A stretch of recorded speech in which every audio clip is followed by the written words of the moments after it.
DP जळाला जवळजवळ 12 दिवस तर ऑलमोस्ट होऊन गेलेले आहेत.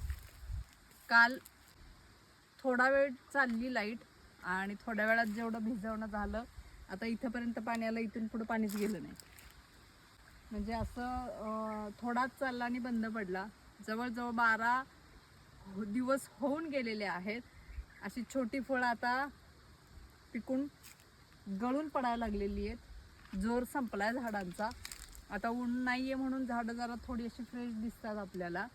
म्हणजे मला सांगायचं आहे असं की एवढं सगळं मेंटेन ठेवतो आम्ही. आता इथे पुढं आल्यावर तुम्हाला कळेल. इथे बघ, ही अशी बरीच झाडं वाळत चाललेली आहेत. मला सांगायचं आहे हे की अक्षरशः मागच्या आठवड्यात 2 वेळा याच्यातली जी मध्यंतरी मी युनिक नर्सरीतून मागवलेली जी छोटी छोटी झाडं होती ना, त्यांना आम्ही दोघांनी जार घरून भरून आणून बादलीनं बागेत असं पाणी मगनं घातलंय झाडांना की झाडं जगावीत, मरू नयेत झाडं, तरावीत झाडं म्हणून आम्ही त्याला थोडं थोडं पाणी घालून जिवंत कसं ठेवता येईल हे प्रयत्न केलेले आहेत.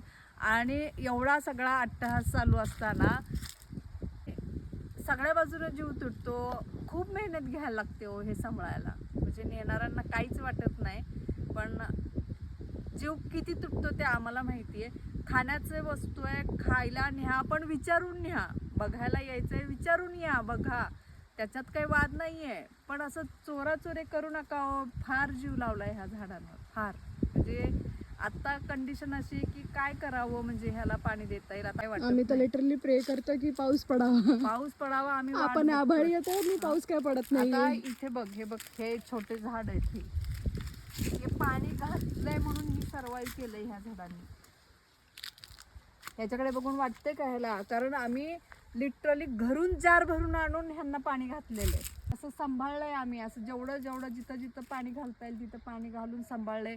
ही अशी फळं गळून पडायला लागलेली आहेत. पण ठीक आहे, चला, परमेश्वर साथ देतो. तिकडे झूम करून ना ऊस दाखवते कसं पूर्ण हे झालंय बाजूला. ऊसवाले मध्ये मध्ये ऊस बरेच करपलेत आता.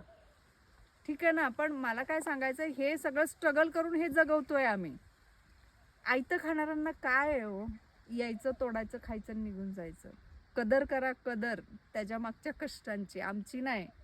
हे सांभाळण्याच्या मागच्या कष्टाची कदर करा. 5 वर्ष होतील आता जून मध्ये. हा, मग आत्ताशी बाग कुठे आम्हाला खायला मिळायला लागलंय. असो, इथलं जात नाही कुठं. ह्या विश्वासावर आम्ही सांभाळतोय सगळं.